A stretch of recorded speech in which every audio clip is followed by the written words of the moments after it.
Hello friends, good morning.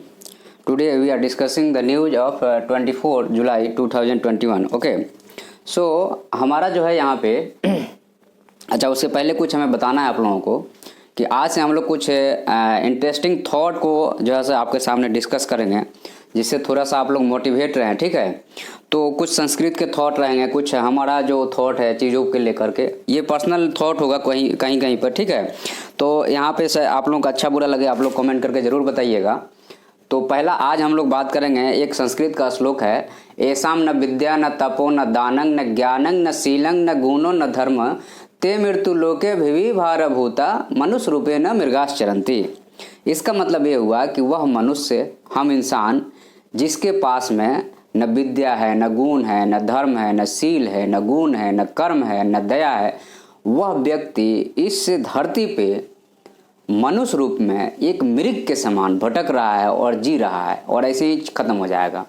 तो इसका मतलब क्या हुआ कि आदमी को जो है सो सर्वगुण संपन्न बनने की कोशिश करना चाहिए। It's a mandatory because if you have no any basic idea about your life then you are living like a animal, just like a dog. okay so हमें अपने आप को चीज़ों से परिपूर्ण बनाना है। अब ये नहीं कि चीज़ें परिपूर्ण बनाने का मतलब कि लालच हो गया, द्वेष हो गया, घृणा हो गया, ये सब चीज़ों को छोड़ करके जो अच्छाई की चीज़ें हैं, एक बार जैसे आप अच्छाई के पथ पे चलना शुरू कर देते, जैसे महात्मा गांधी बोले कि हम झूठ नहीं बोलेंगे और सत्य के पाथ पे चलेंगे, उन्होंने एक बार डिसाइड किया, सफल हो गए।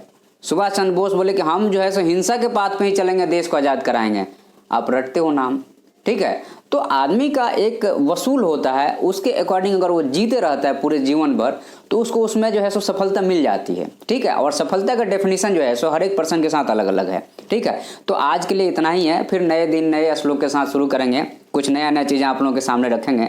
ये सब हम ये जो भी हम चीज़ें संस्कृत में अगर कुछ थोड़ा बड़ा बोल लेते हैं तो हमारे एक गुरु जी थे श्री साधु पांडे और अवधेश तिवारी, जो कि हमें संस्कृत पढ़ाए हैं। और संस्कृत पता है, संस्कृत एक ऐसा लैंग्वेज है, स्वच्छ लैंग्वेज है, लेकिन इसको लोगों ने बर्बाद किया है। लोगों ने सोचा कि हमारा है, तुम नहीं पढ़ सकते हो, तो उसका दायरा सीमित हो गया। जब दायरा सीमित हो गया तो वो कुछ पार्टिकुलर लोगों का उस लैंग्वेज हो गया। तो ये जो है सो अच्छा चीज़ नहीं था। और उस टाइम पे जो संकीर्ण माइंड सेट के लोग थे ना, उन्होंने ऐसा किया। तो अब ये चीज़ें जो है सो आज संस्कृत क्या हो गया, आज एक संस्कृत एक कोना में चला गया, बैठ गया, कुछ लोगों का बस हो गया है। ऐसा नहीं है, संस्कृत बहुत प्यारी लैंग्वेज है, इसको सीखना चाहिए, बोलना चाहिए। और यह जो है सो देश का आने वाले टाइम में अपने जनरेशन को संस्कृत को आज जो है सो भाषा के रूप में एक्सेप्टेंस बहुत कम है, लोग जो है बस पास करने के लिए पढ़ते हैं, ऐसा नहीं होना चाहिए, ठीक है। बहुत लंबा नहीं हो जाए इसलिए हम इसको यहीं पे समाप्त करते हैं। कभी कभार आएंगे तो आपको अच्छी अच्छी चीज़ें लेके आएंगे। तो अब देखो यहाँ पे अभी एक न्यूज आई है कि महाराष्ट्र में 60 लोग मर गए। और दूसरा चीज़ ये न्यूज है, उसी में एक और आर्टिकल था द हिंदू का है कि जो है सो आपका साउथ इंडिया के स्टेट जो हैं, आपका साउथ इंडिया के स्टेट की अगर हम बात करें तो ये देखो, ठीक है। तो ये जो है आपका, ये हो गया आपका जो है सो ये गुजरात हो गया, और इधर जो है सो ये आपका महाराष्ट्र हो गया, और ये जो है सो आपका कर्नाटक हो गया, ये केरल हो गया, और ये तमिलनाडु हो गया, और ये जो है सो तेलंगाना हो गया, ये आंध्रा हो गया, और ये जो है सो आपका छत्तीसगढ़ हो गया, इधर ये एमपी हो गया, ठीक है। और इधर ये इधर जो है सो आपका इधर जो है सो आपका झारखंड हो गया, और ये उड़ीसा हो गया, ठीक है। तो ये वाले भाग में जो साउथ वाले जो स्टेट है ना, तो साउथ वाले स्टेट में आपका जो है सो बारिश की प्रतिशत जो है सो जून से जुलाई में बढ़ गई है, और ये लगभग जो है सो रिपोर्ट के हिसाब से 29% का वृद्धि हुआ है, ठीक है। 29% का वृद्धि हुआ है। और जो आपका ये आपका जो महाराष्ट्र है ना, ये वाला, तो मानसून की हवाएं देखना, आप जनरली आप मानसून पढ़ोगे, मानसून लोगों को समझ में नहीं आती है क्योंकि मानसून को लोग समझने की कोशिश नहीं करते हैं। मानसून में 3-4 कंसेप्ट है। ये देखो, ये 0 डिग्री की लाइन हो गई जिसको भूमध्य रेखा बोलते हैं। सूरज जब इधर खसकते खसकते हर महीना में 8 डिग्री खसक जाता है, तो यहाँ पे 0 से 8 डिग्री पे आएगा, मतलब कन्याकुमारी में आया। और फिर नेक्स्ट महीना में ये मई हो गया, ये जून हो गया, ये जो है सो अप्रैल हो गया, ये मार्च हो गया, ये अप्रैल हो गया, ये मई में आपका जो है सो यहाँ आ गया 16 डिग्री पे आ गया। और जो है सो ये हो गया मार्च, अप्रैल, मई, और जून जो है सो जून में जो है सो लगभग जो है सो आपका यहाँ पे 23.5 डिग्री पे आ जाता है यहाँ पे सूरज, ठीक है। 23.5 डिग्री नॉर्थ पे आ गया। तो अब क्या है कि हवाएं जो है मानसून का, देखना मानसून का डायरेक्शन कुछ ऐसा रहता है, ये इस चीज़ को ध्यान रखना आप। एग्जाम में यूपीएससी में चाहे स्टेट पीएससी में यही क्वेश्चन पूछता है कि मानसून का डायरेक्शन क्या है। तो मानसून का डायरेक्शन जो है सो आपका, आप देखना आप, ये नॉर्थ हो गया, ये साउथ हो गया, और ये ईस्ट हो गया, और ये वेस्ट हो गया। तो मानसून का डायरेक्शन जो है सो साउथ ईस्ट से नॉर्थ वेस्ट है। मानसून का डायरेक्शन साउथ ईस्ट से नॉर्थ वेस्ट, गांठ मान लो एग्जाम में इंटरव्यू में आता है। तो मानसून का डायरेक्शन ये है। लेकिन अब यहाँ पे हवाएं जो हैं, जब ये हवाएं ऐसे क्रॉस करती हैं तो इधर मुड़ जाएंगी, ये क्रॉस करेंगे तो इधर मुड़ जाएंगे, ठीक है, अपने राइट हैंड मुड़ जाएंगे, तो ये इधर से अटैक करता है, ये इधर से अटैक करता है। तो जब हवाएं इधर से अटैक करती है, अच्छा एक चीज और है कि मानसून जो है सो, भारत का मानसून जो है सो स्थलाकृति पे आधारित है। इसका क्या मतलब होता है, मतलब कि जो जहाँ का जैसा संरचना है उसके हिसाब से रेनफॉल होता है। लोगों ने क्या किया कि वन को काट दिया। अब वन कट गया है तो जनरली मान लो कि यहाँ पे बहुत सारा पौधा है, बहुत सारा पौधा है, तो इसके ऊपर में मान लो कि इसके ऊपर में यहाँ पे मान लो बादल है ना, तो यहाँ पे जैसे ही बादल क्रॉस होगा तो टेम्परेचर इसको बोलेगा अरे बादल डाउन मिल गया टेम्परेचर, तो वेपर है ना। आइस क्रिस्टल जो है सो आपका जो है सो धूल कण के चारों तरफ जो है सो आइस क्रिस्टल बना लिया है, और वही टकराता है तो बादल घर्षण से बिजली कड़कती है और डायरेक्टली क्रॉस होता है और बिजली धरती पर गिर जाती है, लोग मर जाते हैं। तो ये पेड़ पौधे बहुत रहेंगे तो यहाँ के इन्वायरमेंट को कूल करके रखेंगे। जब कूल करके रखेंगे, इधर से बादल के जैसे ही झोंका आएगा तो ये बारिश हो जाएगा, ये बारिश हो जाएगा। अब पेड़ पौधे कट गए, अब पेड़ पौधे कट गए तो दिक्कत कहाँ पे हो गई है कि जहाँ पहाड़ है ना, जहाँ पहाड़ है वहीं पे जो है सब बादल के, बहुत सारा बादल आ रहा है, और जहाँ पौधे हैं वहाँ तो पौधे तो खत्म हो गए, तो जहाँ पे पहाड़ बचा है ना वहीं पे अटैक कर रहा है, वहीं पे बारिश कर रहा है। जब बारिश कर रहा है तो लैंडस्लाइड हो रहा है, लैंडस्लाइड हो रहा है तो लोग दब के मर रहे हैं। तो यही हुआ है महाराष्ट्र में, अभी यही चीज हुआ है कि यहाँ पे लैंडस्लाइड हुआ है और लोग मर गए हैं, ठीक है। और जो है सो आपका जो है सो, और एक्सट्रीम रेनफॉल जो है सो सिर्फ और सिर्फ हम लोगों ने पेड़ काट के जो बर्बाद किया है ना धरती को, उसके कारण हम लोग को अभी और झेलना है। अभी तो स्टार्टिंग हुई है, हम लोग जो है सो अपनी धरती के बहन जो है सो आपके शुक्र है ना, उसके जैसा बनने ही वाले हैं, टेंशन नहीं लो, वो तो आने वाला समय में बता ही देगा कि हम लोगों ने जितना अत्याचार किया है ना, उस समय में हमको इसकी नतीजा भुगतना ही है, इसमें कोई दो राय नहीं है, ठीक है। तो इसलिए जो है सो हम लोग नौजवान हैं, हम लोग को बचाना है, हम लोग को रेस्पॉन्सिबिलिटी लेना है कि इस माँ को सुरक्षित रखना है। आपको पता है कल्चर भी इसमें कम योगदान नहीं देता है, कल्चर भी आप देखना, कल्चर भी भयंकर योगदान देता है इन्वायरमेंट पोल्यूशन में, ठीक है। और सिर्फ कल्चर की कुरीतियाँ, कल्चर की जो कुरीतियाँ हैं ना वही बर्बाद कर रही हैं। अब देखो यहाँ पे, अब यहाँ पे बैन फायर क्रैकर्स जो है सो सुप्रीम कोर्ट ने बोल दिया है, एनजीटी ऑर्डर दिया, नेशनल ग्रीन ट्रिब्यूनल हमने पिछले वाले वीडियो में डिस्कस किया, आप लोग जाके देखना एक दो वीडियो में। नेशनल ग्रीन ट्रिब्यूनल ने बोला था कि आप फायर क्रैकर को बंद करो। जो दिवाली पे या जो है सो दशहरा पे हम लोग फायर क्रैकर उड़ाते हैं, फायर क्रैकर उड़ाने से जो है सो जहरीली गैसें निकलती है, पहला चीज़। दूसरा चीज़ ये है कि जो है सो ध्वनि प्रदूषण होता है। उसके बाद में क्या होता है कि एक इंटेंस एक गैस का चैम्बर बन जाता है। देखो आप शहरों में जाओगे, जैसे हमने अभी कैसे बात किया कि मान लो कि यहाँ पे बहुत ज़्यादा जंगल है तो यहाँ पे माहौल ठंडा रहेगा ऊपर, ठीक है, जब आप गुजरोगे तो आपको अच्छा एहसास होगा। शहरों में क्या होता है, ये शहर है ना, शहर में क्या होता है कि हमेशा यहाँ से CO2 और H2O का वेपर और दुनिया भर की चीज़ें निकलती, कंक्रीट का ये जंगल हो गया, तो यहाँ का माहौल हमेशा क्या है, गर्म है। ये ऊपर जाओगे ना तो हमेशा गर्म में रहेगा ये, और ये पोल्यूशन का एक डोम क्रिएट हो जाता है, इसको जो है सो अर्बन प्लूम बोलते हैं, ठीक है। तो ये डोम क्रिएट हो गया है, और ये जब दिवाली के टाइम में जब पटाखे जब आप फोड़ोगे ना तो ये डोम में और ज़्यादा गैस का चैम्बर हो जाएगा, और जब सांस ले रहे हो बस वो सरा हुआ गैस ले रहे हो, सल्फर डाइऑक्साइड ले रहे हो, नाइट्रस ऑक्साइड ले रहे हो, या फिर जो है so carbon dioxide, carbon monoxide और हेवी मेटल ले रहे हो, क्योंकि उसमें जो फायर क्रैकर है उसमें ये सारी चीज़ें उपलब्ध हैं। तो वो सारी चीज़ें आपके अंदर जा रहे हैं और आपके लंग्स को खराब कर रहे हैं। तो बच्चों में लंग्स के प्रॉब्लम हो जाएगा, अस्थमा हो जाएगा, उसके बाद में उनकी डेवलपमेंट रुक जाएगी, हो सकता है कि बहुत सारी बीमारियां इससे जनरेट होती हैं। तो अब यहाँ पे क्या है कि एनजीटी ने क्या बोल दिया कि भैया फायर क्रैकर को शहरों में जो दिवाली और शादियों में सब पे बंद कर दो, ठीक है। लोग बौखला गए, हमारा कल्चर, अरे काहे का कल्चर है भैया, धरती माता को तुम बर्बाद करके तुम कल्चर का नाम दे रहे हो, तुम्हारे समूरक तो कोई है ही नहीं। अब देखो यहाँ पे क्या हुआ, अब यहाँ पे अब हम लोगों के लिए जो यूपीएससी और स्टेट पीएससी वाले जो बंदे तैयारी करते हैं उनके लिए दो ही चीज़ है, ठीक है। ये है आपका आर्टिकल 21 और ये है आर्टिकल 19G। 19G कहता है, अब सुप्रीम कोर्ट ने, अब लोगों ने जो यहाँ दो पक्ष, जाहिर सी बात है जब कोर्ट में बहस होती है तो दो पक्ष के वकील रहते हैं, एक पक्ष का रहता है एक विपक्ष का रहता है। तो इन दोनों के एक पक्ष का देखो, ये जो पक्ष वाले आर्टिकल दे रहे हैं उसके, और ये विपक्ष वाले बता रहे हैं, ठीक है। यह सुप्रीम कोर्ट का कहना है। सुप्रीम कोर्ट ने बोला कि जो वकील साहब थे उन्होंने बोले कि आर्टिकल 19(1)G के हिसाब से ट्रेड कॉमर्स हमारा जो फ्रीडम है, मतलब व्यापार करने का हमारा हक है, घूमने का व्यापार करने का हमारा हक है, ठीक है। लेकिन उसमें कुछ रेस्ट्रिक्शन है। आप जो है सो किसी के जान से खिलवाड़ करके व्यापार नहीं कर सकते। किसी के किडनी बेच के बोलोगे हम व्यापार कर रहे थे, व्यापार तो नहीं कहलाएगा ना। किसी के जान लेके पॉल्यूशन क्या, जान ही तो लेना हुआ। तो अब जो फायर क्रैकर बनाने वाले लोग थे, कम्युनिटी थी, फैक्ट्री थी, वो सीधे चली गई सुप्रीम कोर्ट में कि भैया एनजीटी ने ऐसा कर दिया। तो सुप्रीम कोर्ट ने बोला कि वो सही किया, वो गलत नहीं किया, गलत आप लोग हैं। क्यों? क्योंकि ये जो है सो दिवाली के टाइम में एक्चुअल में जब पटाखे बनेंगे नहीं तो फूटेंगे कहाँ से, लोग खरीदेंगे कहाँ से? आप ग्रीन पटाखे जो आईआईटी ने और बाकी दूसरे संस्थान ने बनाई है वो आप यूज करो। तो अब यहाँ पे क्या हुआ है कि ये जो फायर क्रैकर्स है, अब आर्टिकल 19(1) बिजनेस का अधिकार बोलता है, सुप्रीम कोर्ट ने बोला 19(1) बिजनेस का अधिकार है, लेकिन किसी का जान लेके नहीं, मतलब आर्टिकल 21 के अगेंस्ट में जाके बिजनेस का अधिकार नहीं है। तो यहाँ पे आर्टिकल 19(1) को स्ट्राइक डाउन मतलब 21 के अगेंस्ट में कहीं आर्टिकल 19(1) यूज हो रहा है तो वो सही नहीं, 21 जीत जाएगा, 19(1) हार जाएगा, ऐसा याद रखना है।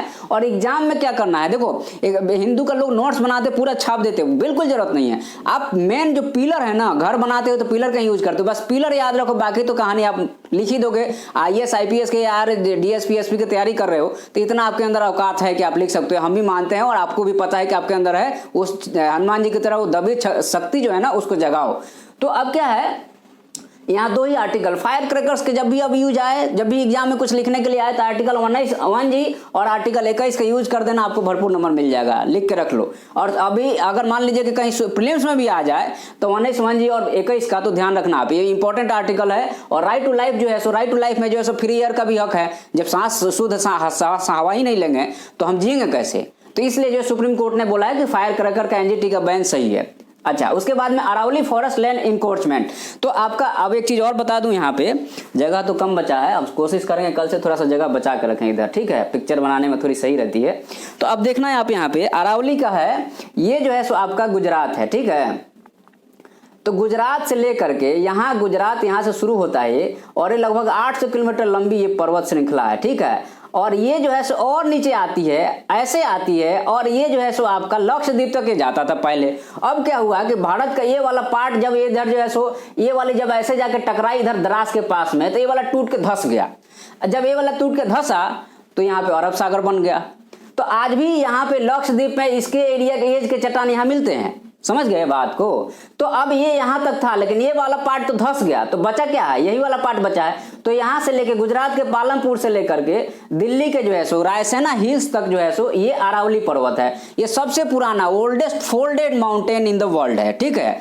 तो अब क्या है कि अब ये टूट पहले हिमालय से भी ऊंचा रहा होगा, ये इसकी औकात इतनी रही होगी, लेकिन ये लंबा भी काफी रहा होगा, क्योंकि 1600 किलोमीटर तो यही हो गया। हिमालय तो आपका कितना है, 2400 किलोमीटर हिमालय या 2500 किलोमीटर है, तो 800 किलोमीटर इधर है, 16 8 2400 किलोमीटर, इसका भी उतना ही औकात रहा होगा उस टाइम में। लेकिन अब 800 इधर और इधर भी चला गया, तो हो सकता है हिमालय से भी ये बड़ा हो, लेकिन ये टूट के गिर गया तो अब इतना ही बचा है बेचारा। अब इस पे बहुत सारे ऊपर है तो बहुत सारे पेड़ पौधे, क्योंकि ऊपर है तो हवाएं जब टकराती हैं तो बारिश होती है और जंगल और डाइवर्सिटी आ गई।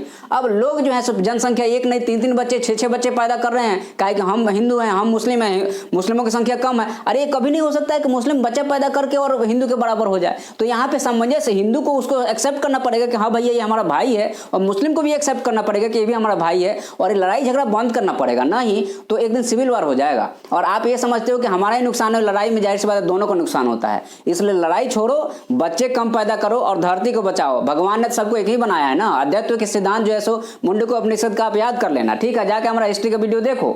तो अब यहाँ पे क्या है कि यहाँ पे जो है ये हरियाणा के जगह पे जो है ना, ये हरियाणा वाला जो जगह है, यहाँ पे हरियाणा में ये जो है सो हरियाणा और दिल्ली वाला इलाका होगा, यहाँ लोगों ने जाके घर बना लिए थे।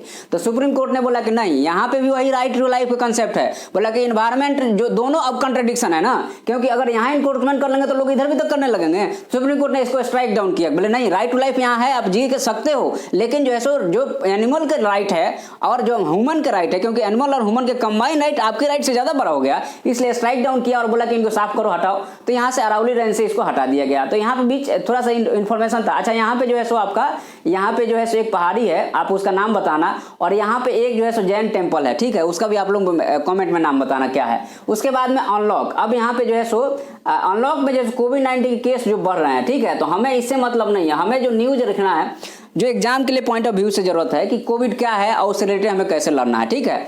तो अब बहुत सारी डिस्कस हो चुका है, तो अपन उतना डीप में अंदर नहीं जाते, अपन सामने सामने से डिस्कस करते हैं कि अनलॉक हो गया, तो अब अनलॉक बोल रहा है कि कोविड बिहेवियर को फॉलो करने तो केस बढ़ेगा। तो अब यहाँ पे जो है सो अब कोविड बिहेवियर क्या है, अवेयरनेस, जैसे कि आपको मास्क पहनना है, हाथ को धोना है। आजकल जाके देखना बाजार में कोई मास्क नहीं पहन रहा, क्या है, कोविड चला गया, फिर से आएगा, फिर से मरेंगे, लेकिन अपनी आदत नहीं छोड़ेंगे। तो यहाँ पे जो है सो अवेयरनेस नहीं है लोगों में, और जो मेडिकल फैसिलिटी और जो है सो वैक्सीनेशन और सोशल एम्पावरमेंट की जो जरूरत है, ठीक है, इतने सारे चीज पे आप जो है सो अगर कहीं इस पे कुछ लिखने के लिए, पढ़ने के लिए आए, तो इतना अगर आप लिखोगे इसके बारे में एक एक लाइन, दो लाइन, तो आपका काम हो जाएगा। उसके बाद हमने नेक्स्ट चीजें आपके लिए लेके आए हैं, Kashi temple corridor, better security and बोलता है कि इजी टू रीच। अब जो है सो बनारस में आप देखना, यही है ना यूपी, इधर बिहार हो गया, इधर नेपाल हो गया, इधर ये गंगा नदी आ रही है, यहाँ पे कहीं पे बनारस है, यहाँ पे जो है सो शिव जी का शिवलिंग है, ठीक है। अब यहाँ पे क्या था कि बहुत सारा इंक्रोचमेंट, रोड ही नहीं क्लियर था, तो लोगों, तो अब यहाँ पे जो वहाँ की समिति बनी होगी, उन्होंने बोला कि भाई मुस्लिम का कुछ एरिया आ रहा था, भाई 1000 या 1700 फीट जो भी आ रहा था स्क्वायर फीट, उतना हमको दे दो। तो मुस्लिम वाले भाई साहब ने दे दिए। तो एक अच्छा मतलब कि जो है सो गंगा जमुना की जो तहजीब की बात होती है, एक देखो हम लोग मिलजुल कर हैं तो कितनी अच्छी बात है, मिलते जुलते नहीं है, हम लोग जबरदस्ती में लड़ते रहते, उस लड़ने का कोई आउटपुट आना नहीं है, उसका बस आउटपुट कुछ ही लोगों को फायदा होता है जो पॉलिटिकली मोटिवेटेड होते हैं। बाकी अब आप एक चीज बता दूं आपको, 1857 का युद्ध हुआ, 1857 के युद्ध में राजा महाराजा लड़ने गए थे, झांसी की रानी लड़ी थी, वो भी अपने लिए लड़ी थी, ये चीज को याद रख लेना। झांसी की रानी का राजपाट छीन गया था इसलिए लड़ रही थी, और लेकिन पब्लिक अत्याचार से पीड़ित था इसलिए उनका साथ दिया।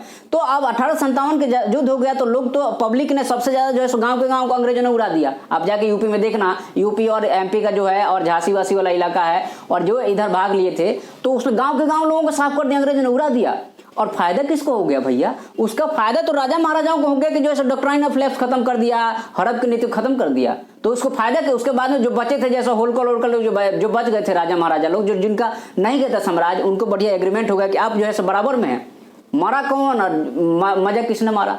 तो ये समझने वाली बात है, हमारी ये इतिहास जो है यही सिखाती है कि हमें कहाँ पे, वैसे ही ये जाति कथा और दंगे भी हैं, फायदा किसी और को होता है, अमरते पब्लिक हैं, पब्लिकली पॉलिटिकल पार्टी जो एक एक आदमी जो नेता है ना उसको फायदा होता है, और हम और आप कट के मर जाते हैं। तो इस चीज को समझना है। भारत पाकिस्तान टूटा, फायदा किसको हुआ? जिन्ना को हुआ, वहां के गवर्नर जनरल बन गया, और लड़े कौन, मरे कौन? तो 10 लाख महिलाएं, कितने महिलाएं को रेप हुआ, कितने महिलाएं जंगल में जो कुएं में कूद के मर गए, उसका फायदा किसको हुआ? जिन्ना को हुआ ना। उसको अगर वो नहीं चाहता कि अगर मिलजुल के रहे तो कभी दिक्कत ही नहीं होती ना। वैसा नहीं है, हम लोग भी उसके लिए रेस्पॉन्सिबल हैं, लेकिन जो है उतना ही, उससे ज्यादा कहीं वो रेस्पॉन्सिबल है, क्योंकि जो नेगोशिएशन हो रहा है तो मानने के लिए तैयार नहीं थे। नहीं, हम नहीं मानेंगे, हमारा अलग राष्ट्र होना चाहिए। अरे काहे का राष्ट्र होना चाहिए? आज क्या कौन सा बहुत मार वो सोना चांदी वहां उग रहा है, आज जाके देखो कितनी अनस्टेबिलिटी है। तो अब क्या है, तो ये थोड़ा सा जो है काशी टेम्पल कॉरिडोर के बारे में कहीं आ जाए तो आपको रखना है कि बाबा विश्वनाथ का जो है सो सिक्योरिटी और लेन को क्लियर करने के लिए अच्छे से लोग आ जा सकें, और कभी प्रधानमंत्री और राष्ट्रपति आते हैं तो आराम से आ जा सकें, इसलिए एक बढ़िया सा लेन बनाया जाए रोड का, ठीक है। उसके बाद Rajasthan free rental scheme for the, इसका जो है सो आप लोग जो है सो जरूर आप मेंस में मेंशन करेंगे, और आपको इसमें नंबर मिलेगा भी। इसमें क्या किया गया है कि राजस्थान गवर्नमेंट ने ऐसा किया है कि जिसके पास में 2-2.5 एकड़ तक लैंड है, उसको बोल दिया है कि यहाँ पे मान लीजिए कि ये 25 गांव के लिए एक जगह बना दिया गया, यहाँ पे ट्रैक्टर है, कल्टीवेटर है, जो भी यूज होता है खेतियों में, और वहां पर रेंट पे, अब सबके पास ट्रैक्टर तो नहीं है ना, छोटे छोटे किसान है, इंडिया में सबसे ज्यादा छोटे ही किसान है, तो वो जाते हैं जितना भी देना है दे करके तुरंत अपना कम रेट पे रेंट में ट्रैक्टर ले आए, खेती कर लिए, फिर पहुंचा दिए। तो ये वाली जो वहां पे बहुत सक्सेस हो रही है, तो इसका जो है सो अभी आज न्यूज था। तो कभी भी कृषि सुधार में कहीं कुछ लिखने के लिए आता है या प्रीलिम्स में आता है कि फ्री रेंटल स्कीम जहां सक्सेस हुआ कौन सा स्टेट है, तो इसका याद रखना है कि वो राजस्थान है। इस चीज को आपको याद रखना है, ये इंपॉर्टेंट है, मेंस में आप मेंशन करोगे तो अच्छा नंबर मिलेगा। उसके बाद में दूसरा चीज है EV100 ड्राइव। EV100 ड्राइव की बात करते हैं तो ये क्लाइमेट ग्रुप है, और एनजीओ है, और सिस्टमिक है, और गवर्नमेंट है। EV100 का मतलब इलेक्ट्रिकल व्हीकल 100। तो अभी जब भी क्वेश्चन एग्जाम में आ जाए कि EV100 का मतलब क्या है, तो आपको बताना है कि इलेक्ट्रिकल व्हीकल 100 मतलब कि 100% इलेक्ट्रिकल व्हीकल को हमको शहरों में इंप्लीमेंट करना है। और यह जो है सो महाराष्ट्र गवर्नमेंट ने अभी सबसे पहले जो है सो रेटिफाई किया है, पहला स्टेट है इंडिया में, और बोला है कि 2030 तक हम सारे व्हीकल को इलेक्ट्रिक मॉडल में कन्वर्ट कर देंगे। उन्होंने बोल दिया महाराष्ट्र गवर्नमेंट ने पहला स्टेट है। तो जीएस में आपका प्रीलिम्स में ये क्वेश्चन आ सकता है, मेंस में जब भी लिख रहे हो तो आप लिख दोगे EV100 ड्राइव के बारे में, तो आपको एग्जामिनर खुश हो जाएगा, बंदे कुछ नॉलेज है और नंबर मिल जाएगा आपको। तो EV100 का मतलब इलेक्ट्रिकल व्हीकल, 100 मतलब 100%। पहला स्टेट कौन सा हो गया? महाराष्ट्र हो गया। उसके बाद में जो है सो इसको कब तक कंप्लीट करना है? 2030 तक कंप्लीट करना है। उन्होंने बोला 25% जो है सो हम 2025 तक कंप्लीट कर लेंगे। अब देखो क्या है, अब अकेले महाराष्ट्र गवर्नमेंट की सरकार कितने गाड़ियां कितनी होगी? हार्डली 2000-4000 होगी। लेकिन इसमें जब तक प्राइवेट प्लेयर, तो अब महाराष्ट्र गवर्नमेंट ने बोला है, एक रूल निकाला है कि जितने भी लॉजिस्टिक सेक्टर से रिलेटेड जिनके पास गाड़ियां हैं, जो चाहे मतलब बिजनेस वाले जितने लोग हैं जिनके पास गाड़ियां हैं, वो ट्रांसपोर्ट डिपार्टमेंट में जाकर रजिस्टर कराएं और बताएं कि कितना दिन में हमारा ये टारगेट है, आप कितना दिन में कर देंगे, तब न जाकर 100% होगा। तो ये जो है सो महाराष्ट्र गवर्नमेंट के इनिशिएटिव से हम बहुत खुश हैं और आप लोगों को खुश होना चाहिए कि कार्बन इमिशन कम होगा और अपनी धरती माता को हम लोग बचाएंगे। ठीक है, नाउ अब इसके बाद हम लोग देखते हैं आगे वाला क्या है। उसके बाद में है आपका, कल हम लोग डिस्कस कर रहे थे आपका गंगा रिवर के बारे में। तो गंगा रिवर में हम लोगों ने बताया था आपको कि जो है सो आपका जब अभी जो है सो आपका एक एनजीओ है, उसका नाम एग्जैक्ट मुझे याद नहीं आ रहा है, उसने अभी डिस्कस किया था। तो उसने बोला क्या था कि आपका जो है गंगा रिवर में, हरिद्वार में जो है सो, कानपुर में और इधर जो है सो 2-3 जगह उन्होंने सैंपल कलेक्ट किया था और जो है सो नेशनल इंडियन ओशन ऑर्गेनाइजेशन, जो रिसर्च ऑर्गेनाइजेशन, उसके साथ मिलकर उन्होंने देखा तो यहाँ पे माइक्रो प्लास्टिक का जो लिमिट है ना वो काफ़ी ज़्यादा बढ़ गया है इस रीजन में। ठीक है, तो यहाँ पे जो राइटर हैं उसको क्रिटिसाइज कर रहे हैं गवर्नमेंट ऑफ इंडिया के प्लान को और बोल रहे हैं, ये एडिटोरियल है आपका कि गंगा मैसेज के बारे में, कि एक मतलब क्रिटिसिज्म है गवर्नमेंट का कि गवर्नमेंट जो दावा कर रही है वो हो नहीं रहा। ठीक है, तो अब यहाँ पे क्या है कि हमें क्या देखना है, क्योंकि देखो आपको मान लीजिए कि गंगा मिशन पे कुछ लिखने के लिए आता है तो इस पे जो है साल भर आर्टिकल आता है और आपको मान लीजिए कि आपको आएगा ना तो 2 ही पेज लिखना है। अब सोचो आप कि आप इतना सारा चीज़ पढ़े हो, आपको 2 ही पेज लिखना है और 2 पेज में जब लिखना है तो अब बहुत होगा तो 10 नंबर का आएगा, नहीं तो 15 नंबर का आएगा तो 3 पेज लिखना है। यूपीएससी की हम बात कर रहे हैं। तो एक क्वेश्चन मान लीजिए आ गया आपका यहाँ पे, तो यहाँ पे आपका इंट्रोडक्शन में ही इतना पार्ट चला जाता है। मान लीजिए एक डायग्राम बने तो इतना पार्ट चला गया। अब आपको इसमें 10-15 पॉइंट लिखना है तो साल भर के एडिटोरियल में अब फिर इतना कंक्लूजन में चला जाएगा। तो 15 पॉइंट यही जो है ना, यही वैलिड पॉइंट है और इसी से आपको मार्क्स मिलते हैं रिप्रेजेंटेशन का। कभी जब अभी हम इसका मेंस आंसर राइटिंग और प्रीलिम्स का भी शुरू करेंगे 2-3 दिन के बाद में, तो अब हमको बताएंगे। तो अब इसके लिए हमें एकदम एडिटोरियल में लोग घुस जाते हैं, मर जाते हैं और लिखना कितना है आपको उतना ही लिखना है। तो कितना लिखोगे भाई आप? आपको 15 ही वैलिड पॉइंट 15 ही चाहिए, वहां पे 15 याद आ गया, आपने लिख दिया, डिलीवर हो गया, बात खत्म हो गई। तो इसलिए एडिटोरियल में एकदम माथा पचाना नहीं है, बेसिक रूप से समझो कि है क्या, उसका याद रखो, थोड़ा सा फैक्ट याद रखो, बस डिलीवर करके आओ, बात खत्म हो गई। और ऐसे ही होता है, बहुत ज्यादा दिमाग खपाओगे तो दिक्कत हो जाएगा। तो यहाँ गंगा मैसेज क्या है कि जो है सो माइक्रो प्लास्टिक, अब गंगा में लोग क्या करते हैं कि अब यहाँ पे एक डेटा है कि 97 जो गंगा के टाउन है वो पर डे जो है सो 70 मिलियन जो है सो अनट्रीटेड वेस्ट को गंगा में छोड़ रही है। मतलब जितने टाउन है गंगा किनारे, ये गंगा नदी है तो इसके जितने भी ये बताए कि आपका जैसे ट्रिब्यूटरी हैं, और तो ये सारे टाउन जो, चूंकि सारे हम कल भी बताए थे कि जितना भी टाउन है लोग की बसाहट कहाँ पे होती है, पानी के जहाँ व्यवस्था को वहीं होगी, तो सारे सीवेज का जो है सो ट्रीटमेंट नहीं हो रहा। अब एक्चुअल में पहले ऐसा नहीं था, पहले गाँव था, अर्बनाइजेशन कम था तो ये सॉलिड वेस्ट का लफड़ा नहीं होता था, या जो आपका लिक्विड वेस्ट है इसका लफड़ा कम होता था, क्योंकि उतने लोग, पॉपुलेशन ही नहीं था, तो अपने आप को रिवर सेल्फ क्लीनिंग कर लेती थी। अब क्या हो गया कि जो है सो आपका पुश और पुल फैक्टर, जो ज्योग्राफी में आप कभी ह्यूमन ज्योग्राफी पढ़ाएंगे तो बताएंगे आपको वहाँ पे कि अब लोगों को ढकेल रहा है, सिचुएशन ढकेल रहा है कि भगो शहर में, और शहर में एक जगह जब लोड बढ़ेगा तो जाहिर सी बात है वहाँ पे वेस्टेज ज़्यादा निकलेगा और रिवर के बस की बात नहीं रहेगी उसको जो है सो रिसाइकल करना, और पॉल्यूशन हो जाएगा। पॉल्यूशन वहीं से शुरू होता है जहाँ रिसाइकलिंग फेल होती है, सस्टेनेबल वहीं फेल हो जाता है। तो अब यहाँ पे क्या है कि जो है सो दिल्ली में आप देखना जमुना को, अब बड़े बड़े जो लेक सिटी है वहाँ देखना, तो हमें क्या करना है कि सुविधाओं को रीडिस्ट्रीब्यूट करना है। सुविधाओं को जब रीडिस्ट्रीब्यूट कर देंगे, एजुकेशन को, फैसिलिटी को, ट्रांसपोर्ट फैसिलिटी को और बाकी सारी चीज़ें जब रीडिस्ट्रीब्यूट कर देंगे तो पॉपुलेशन जो है ऑटोमेटिकली माइग्रेट करके गांव की तरफ बढ़ेगी, तो आपको इतना दिक्कत नहीं होगा। अभी कंसंट्रेशन एक बड़ा इशू है और आप मेंस में इस चीज़ को मेंशन करोगे तो आपके थॉट का पता चलेगा कि प्रॉब्लम कहाँ पे हो रही है।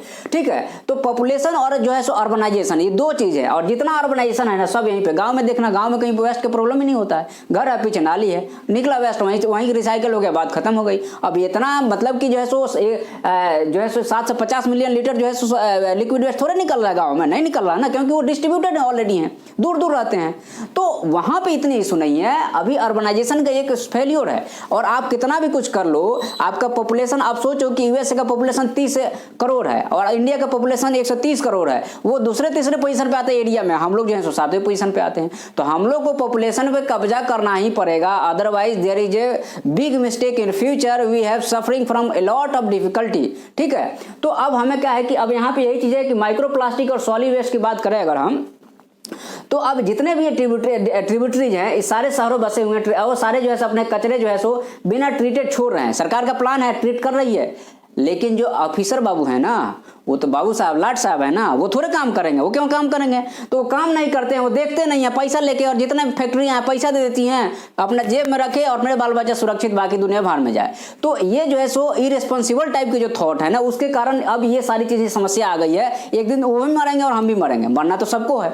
तो अब यहाँ पे क्या है कि जो माइक्रो प्लास्टिक और सॉलिड वेस्ट है ना, अब यहाँ से निकल रही है और एक गंगा को प्रदूषित कर रही है, जिसको अपन माँ मानते हैं, जिसकी अपन पूजा करते हैं, है, और वही गंदा करे जा रहे हैं हम लोग। ठीक है, उसके बाद में जो है स्वच्छ भारत मिशन मोदी जी का 2014 में जो लॉन्च हुआ था, उसमें भी टारगेट में रखा गया, तो उसके लिए पैसा भी दिया गया, सब किया गया, लेकिन काम करने वाले ग्राउंड पे न लोग हैं, वो काम चोर है, वो काम नहीं कर रहे हैं। ठीक है, इसके कारण इसकी ये दशा बनी हुई है। अच्छा, इसके बाद में जो है आपका स्वच्छ भारत और सॉलिड वेस्ट मैनेजमेंट, आजकल जो लाश को गंगा जी में, अभी कोरोना में देखे आपने, मतलब इस तरह की हरकतें हो रही है। क्यों? क्योंकि पॉपुलेशन आपका इतना ज्यादा हो गया कि आप कंट्रोल नहीं कर पा रहे हैं। कम करो पॉपुलेशन को, एक बच्चे पैदा करो ना, दिक्कत क्या है? मरेगा जिया का फर्क पड़ना है, दुनिया में तो इतने लोग डेली मर रहे हैं। उसके बाद में जो है सो आपका जो है सो एक यहाँ पे है गुरुदास अग्रवाल 2018 में एनवायरमेंटलिस्ट थे, गंगा के लिए साफ करने के लिए जो है सो अपना जो है सो भूख हड़ताल करके मर गए बेचारे, लेकिन जो है सो उसके बाद भी लोग नहीं सुधर रहे। ठीक है, इनका डेथ हो गया 2018 में। मेंस में इसको जरूर मेंशन करना, ये जो है सो एक अच्छा चीज है। ठीक है, उसके बाद में जो है आपका अब यहीं तक ये चीजें नहीं हो रही है, अब इतने पॉल्यूशन इमिट हो रहा है ना गाड़ियों से और धुआं से और पावर प्लांट से, ये क्या है कि वो सूट के रूप में, ब्लैक कार्बन के रूप में जो जितना हिमालय का जो ग्लेशियर है वहां जाकर डिपॉजिट हो गया। अब ये डिपॉजिट हो गया, सूरज की लाइट पूरी ब्लैक है, तो ये और हीट को एब्जॉर्ब करेगा और यहाँ के ग्लेशियर को क्या करेगा? गलाना चालू, और ये ग्लेशियर खत्म होकर रिट्रीट हो जाएंगे और यहाँ से पानी आना खत्म हो जाएगा और गंगा जी खत्म हो जाएंगी और सब लोग मर जाएंगे।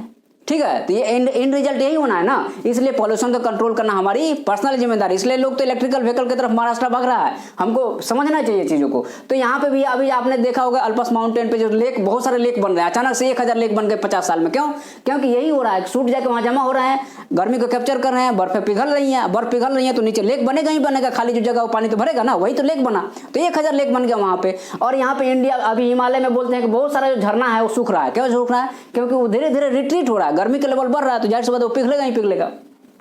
उसके बाद में अब यहाँ पे है कि देखो प्लास्टिक वेस्ट मैनेजमेंट रूल जो है सो बना था, ये भी अभी अपने यहाँ है, लेकिन अप्लाई नहीं लोग करते हैं। कितने लोग होंगे ईमानदारी से देखो, कितने लोग होंगे जो बड़े बड़े शहरों में आयोजन करते हैं और नगर पालिका को बताने जाते हैं कि भैया हम शहरों में आयोजन कर रहे हैं इतना से इतना दिन के बीच में, और ये जो प्लास्टिक वेस्ट होगा हम यहाँ डिस्पोज करेंगे। उसके बाद में दूसरा प्रोड्यूसर रेस्पॉन्सिबिलिटी, जो जनरेट करेगा उसकी डिस्पोज करने की रेस्पॉन्सिबिलिटी, कितने लोग कर रहे हैं? कोई नहीं कर रहा। ठीक है, बीच में अभी मोदी जी बोल दिए कि हाँ प्लास्टिक वेस्ट खत्म करना, बीच में बहुत धूम मची थी, फिर छोड़ दिए। देखो सारे दुकानों फिर से प्लास्टिक बेचने लगी है। तो अच्छा, उसके जगह जूट, अपने यहाँ इंडिया में जूट उगता है, वो जूट का बैग थोड़ा महंगा होता है, आप एक बार बस गाड़ी में रख के कैरी करके ले जाइए, सामान भर के ले आइए ना, क्या दिक्कत है? कोई दिक्कत नहीं है। लेकिन सामान लोग खाली हाथ चले जाएंगे हीरोबाजी करते हुए, उधर से प्लास्टिक ले आएंगे, छोड़ देंगे, इधर गई खा के मर जाएगी। कल उसी दिन माता मान रहे थे, रोटी खिला रहे थे, आज वो मर गई। ठीक है, तो अब यहाँ पे ग्रेट ये आपका जो है सो, तो क्राइसिस कहाँ पे है? क्राइसिस है अप्लाई में। रूल तो बने हैं, लेकिन जो बाबू साहब अफसर क्लास के लोग हैं ना, वो ध्यान नहीं दे रहे, और सिर्फ उन्हीं को रेस्पॉन्सिबल नहीं बता सकते, हम ही आप लोग उतना ही रेस्पॉन्सिबल हैं, क्योंकि हम अपनी रेस्पॉन्सिबिलिटी को नहीं समझेंगे। अकेले ऑफिसर क्या कर लेगा? कुछ नहीं करेगा। उसके बाद में ग्रेट इंडियन बस्टर्ड की बात करते हैं, तो अभी ये 200 बची है। ठीक है, अपने यहाँ बटेर बोलते हैं इसको, एक मतलब कि छोटी होती है उससे बड़ी होती है। ये जो है सुझार, जो आपका हल्का, जो इतने छोटे मान लो इतने बड़े बड़े जो घास होते हैं उसके मैदान में रहती है। कहां से कहां तक? तो ये आपका इंडिया हो गया, इधर कहीं बना दे रहा हम, ये आपका इंडिया हो गया। ठीक है, तो ये वाला जो इलाका है ना, ये वाला इलाका में आपका जो है सो राजस्थान से लेकर के आपका जो है सो इधर आ गया आपका ये यूपी हो गया, मध्य प्रदेश हो गया, कुछ वेस्ट बंगाल हो गया, इधर उड़ीसा हो गया, इधर गुजरात हो गया, इधर महाराष्ट्र हो गया, इधर कर्नाटक हो गया, इधर तेलंगाना, इस वाले एरिया में बड़ी बड़ी पक्षी है, हेवी पक्षी है। तो ये 200 बची हैं अभी कहाँ, तो राजस्थान में इधर मिलती हैं। अब दिक्कत कहाँ पे है इनके साथ में, एक दिन और हम डिस्कस किए थे, जो आपके बड़े बड़े ट्रांसमिशन लाइन होती है ना, तो उस लाइन में जब ये चिड़ियाँ जाती हैं ना तो हेवी होती हैं, मोमेंटम इनका उड़ रही है, अचानक से वो देख नहीं पाती बहुत दूर तक, और अचानक से वो आ गए तो उसमें टकरा जाती हैं, टकरा के मर जाती हैं। पहला एक दिक्कत है। तो मिनिस्ट्री एनवायरमेंट मिनिस्टर ने बोला कि हम इसको एक काम करेंगे कि इनको जो है सो हम जितना ओवरहेड लाइन है उसको अंडरग्राउंड कर देंगे। अरे भैया वो लाखों किलो वोल्ट में, लाखों वोल्ट में वो वायर हैं, उसको अंडरग्राउंड उतना केबल और खर्चा, मतलब अरबों खर्चा है, करोड़ों अरबों खर्चा है। एक ये इशू आ रही है। तो फिर हुआ क्या कि इसमें जो है सो एक ये लाइन है ना, इसके चारों तरफ से एक जो अपना छोटा छोटा जो लाइट जलने वाला होता है यहाँ लगा दो, तो उसको पता चलेगा यहाँ कोई स्टेबल है तो यह जाएगी नहीं, या तो ऊपर से नहीं तो नीचे चली जाएगी। एक ये बात चला, तो इसको डाइवर्टर बोलते हैं, ठीक है। दूसरा चीज है कि पवन चक्कियां हैं, पवन चक्कियां घूम रही हैं, गई घुस गई मर गई, क्योंकि हेवी है ना वो। तो अब यहाँ पे यही दिक्कत आ रही है कि 200 बची हैं, और बर्ड जो है सो डाइवर्टर की बात हो गई, ग्राउंड केबल के हम लोग आपसे बात कर लिए, सुप्रीम कोर्ट ने बोला इसको लागू करना है, लेकिन अभी गवर्नमेंट के पास में इतना पैसा नहीं है कि इसको लागू किया जाए, और ये बहुत ही टिपिकल काम है, और इसका सक्सेस होना भी एक मतलब चैलेंजिंग है, क्योंकि अगर उस लायक केबल नहीं होगा तो उतना 1000 वोल्ट को कैसे झेल पाएगा, बार बार फॉल्ट होगा, और केबल में एक बार फॉल्ट हो जाता है तो ढूंढना भी बहुत मुश्किल रहता है, ठीक है। तो एक ये है कि अब यहाँ पे देखो, अब यहाँ पे क्या है कि बायो जो है सो सेंट्रिज्म और एंथ्रोपोसेंट्रिज्म और जो है सो आपका स्नेल बोलता है कि डेटर केस है, स्नेल डेटर केस है। अब तीन चीजें थोड़ा समझना, ये एडिटोरियल है, इसको जो है सो उतना डीप में जाके नहीं पढ़ना है, इतना ही पढ़ना है कि हमें मेंस में लिख दें, मास्टर नहीं बनना है, ठीक है। तो अब यहाँ पे ये हमने आपको डिस्कस कर दिया। अब यहाँ पे बायोसेंट्रिज्म क्या है कि हर जीव का जीने का अधिकार है, नेचुरल लॉ के हिसाब से जो आया उसको जीने का अधिकार है, इसमें कोई दो राय नहीं है। उसके बाद में एंथ्रोपोइज्म, इसमें क्या है कि हम लोग जो है ना ज्योग्राफी में आप पढ़िएगा, ह्यूमन ज्योग्राफी में, कि जो है सो एक होता है डिटर्मिनिज्म, ठीक है, एक होता है इन्वायरमेंटलिज्म। डिटर्मिनिज्म क्या मतलब, हमने इन्वायरमेंट को साथ लिया, हमने घर बना लिया, हमने मौसम के हिसाब से एसी बना लिया, तो हमने इन्वायरमेंट को साथ लिया। तो ये हो गया एंथ्रोपोइज्म, मतलब कि हम लोग जो है सो इन्वायरमेंट को साथ लेते हैं, लेकिन जब हम लोग ऐसा करते हैं तो बाकी दूसरे जीव को भी फर्क पड़ जाता है, दूसरे जीव को भी इफेक्ट पड़ता है, और उनकी संख्या खत्म हो जाती है। जैसे ये 200 बचे हैं बेचारे, इनकी क्या गलती है, हमने तो अपने एसी बना लिया, हमने तो अपने विद्युत लाइन लगा लिए, लेकिन इनकी क्या गलती है, ये तो खत्म हो जाएंगे। जब ये खत्म हो जाएंगे तो फूड चेन है, ये फूड चेन है। अब एक यहाँ से ये खत्म हो जाएगा तो एक खत्म, ये फूड चेन खत्म, अब ये 2 ही बचा है। अब 2 ही बचा है, कल के दिन इसमें से भी खत्म, तो फूड जाएगा नहीं, मतलब जो जनरेटर से प्रोड्यूसर और first level, second level, third level तक जाता जाएगा नहीं, तो धीरे धीरे हम भी खत्म हो जाएंगे, ठीक है। तो अब ये हो गया कि जो है सो हम लोग जो है डिटरमाइन करेंगे, जब एनवायरमेंट को चेंज करेंगे अपने हिसाब से, तो दूसरे जीव को फर्क पड़ेगा। जैसे जंगल को काट के खेत बना लिए। उसके बाद में स्नेल देखिए डेटर केस है, ये यूएसए का एक केस है। एक साइंटिस्ट है, वैज्ञानिक थे, उन्होंने स्नेल को ढूंढा, बोला कि ये इंडेंजर है, तो वहां पे लेक कंजर्वेशन प्रोग्राम चल रहा था, उसको जो है सो रोक दिया गया सिर्फ इसके कारण, ठीक है। तो एक वहां पे है। दूसरा चीज है कि इसमें उन्होंने जो डिस्कस किया है कि स्पीसीज डेंजर है, जो ही हमने एंथ्रोपोइज्म और डिटर्मिनिज्म बताया, तो उन्होंने पूरा जो है सो डेटा दिया है। तो वो डेटा आप लोग एक बार लिख लेना कहीं कॉपी पे और रट लेना, एग्जाम में आ सकता है। आप जब मेंशन करोगे तो आपको अच्छा नंबर मिलेगा। अब यहाँ पे कॉन्स्टिट्यूशन, सबसे पहले हम लोगों ने इन्वायरमेंट में कॉन्स्टिट्यूशन ऑफ इंडिया में आपका आर्टिकल डीपीएसपी में और जो है सो आपका फंडामेंटल ड्यूटी में रख दिए हैं कि एनवायरमेंट को प्रोटेक्ट करना हमारा काम है, हमारा दायित्व है, स्टेट का दायित्व है। डीपीएसपी में स्टेट का दायित्व है, और फंडामेंटल ड्यूटी में सिटीजन का, क्योंकि ड्यूटी हमारा सिटीजन का है, और डीपीएससी में स्टेट का ड्यूटी है। लेकिन दोनों के दोनों काम तो कर रहे हैं, लेकिन जितना तेजी से उखाड़ रहे हैं उतना तेजी से लगा नहीं रहे हैं, इसलिए सबसे ज्यादा समस्या बनी हुई है, ठीक है। तो इसमें इतना ही है ग्रेट इंडियन बस्टर्ड के बारे में। उसके बाद में जो रिटर्न्स ऑफ द रवेस, अब देखो एक और ये छोटा सा एडिटोरियल है, ये आपका जो है सो आपका ये मान लो ब्रिटेन है, तो इधर आयरलैंड है और इधर ब्रिटेन है। तो पहले इनमें संधि हुई थी, बढ़िया सब कुछ चल रहा था। अभी ब्रेक्जिट हो गया, ब्रेक्जिट हो गया, अलग हो गया, अब इनको व्यापार में दिक्कत हो रही, आने जाने में दिक्कत हो रही। यूनाइटेड यूरोपियन बोलता है, यूरोपियन यूनियन बोलता है कि हम आने जाने नहीं देंगे। अब हो सकता है कि अभी जो 27-30 साल या 40 साल से जो बढ़िया मैत्री रिलेशन बना हुआ था, वो फिर से झगड़े में ना कन्वर्ट हो जाए, और झगड़े में कन्वर्ट होगा तो फिर से वर्ल्ड में इनस्टेबिलिटी आने लगे। क्योंकि आपको याद होना चाहिए सेकंड वाला और फर्स्ट वाली इन्हीं के कारण हुआ है, यही यूरोप के कारण हुआ है, और फिर से इनस्टेबिलिटी आएगी, तो फिर से यही जो है सो लेखक यहाँ बताना चाह रहे हैं, और कुछ बताना नहीं चाह रहे हैं।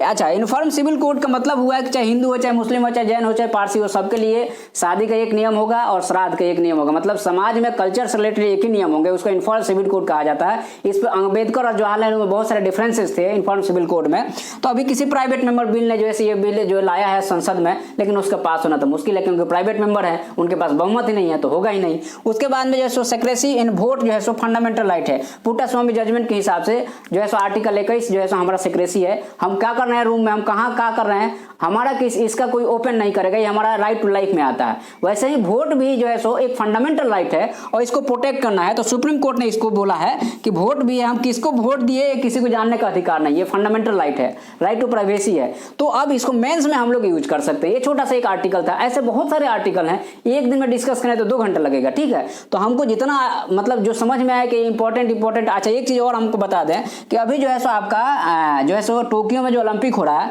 वहां पे हाइड्रोजन से जलित मसाल इस बार जलाया गया। सभी बार जो है सो इसमें वाइल डाल के मसाल जलाने से CO2 उत्सर्जन होता था। अब की बार क्या किया गया है कि हाइड्रोजन जनित मसाल जलाया है तो CO2 का उत्सर्जन रुक गया है। मतलब हम एक संदेश दे रहे हैं कि क्लाइमेट को प्रोटेक्ट करना है और हम इसके लिए डिटरमाइन है कि आगे चल के हम लोग जो है क्लाइमेट को प्रोटेक्ट करेंगे और धरती को बचाएंगे, हमारी रेस्पॉन्सिबिलिटी है। जय हिंद, जय भारत।